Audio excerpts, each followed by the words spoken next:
हमाद ने गलान से, उन्होंने अब्दुल्ला बिन माबद ज़मानी से और उन्होंने हज़रत अबू क़तादा रज़ी अल्लाह अन्हु से रवायत की कि एक आदमी रसूल अल्लाह की खिदमत में हाजिर हुआ और पूछा, अब किस तरह रोज़े रखते हैं?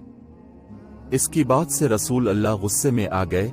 जब हज़रत उमर रज़ी अल्लाह अन्हु ने अब का गुस्सा देखा तो कहने लगे, हम अल्लाह के रब होने, इस्लाम के दीन होने और मोहम्मद के रसूल होने पर राज़ी हैं। हम अल्लाह के गुस्से से और उसके रसूल के गुस्से से अल्लाह की पनाह में आते हैं। हज़रत उमर रज़ी अल्लाह अन्हु बार बार उन कलिमात को दोहराने लगे हता कि रसूल अल्लाह का गुस्सा ठंडा हो गया। तो हज़रत उमर रज़ी अल्लाह अन्हु ने कहा, अल्लाह के रसूल, इस शख्स का क्या हुक्म है जो साल भर मुसलसल रोज़ा रखता है? आपने फरमाया, ना इसने रोज़ा रखा ना इफ्तार किया। आप फरमाया, उसने रोज़ा नहीं रखा, उसने इफ्तार नहीं किया। कहा, इसका क्या हुक्म है जो 2 दिन रोज़ा रखता है और 1 दिन इफ्तार करता है? आपने फरमाया, क्या कोई इसकी ताकत रखता है?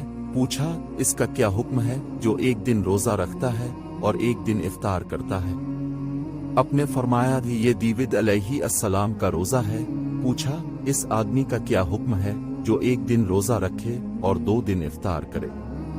आपने फरमाया, मुझे पसंद है कि मुझे इसकी ताकत मिल जाती है। फिर रसूल अल्लाह ने फरमाया, हर महीने के 3 रोज़े और 1 रमज़ान के रोज़ों से लेकर दूसरे रमज़ान के रोज़े, ये अमल सारे साल के रोज़ों के बराबर है।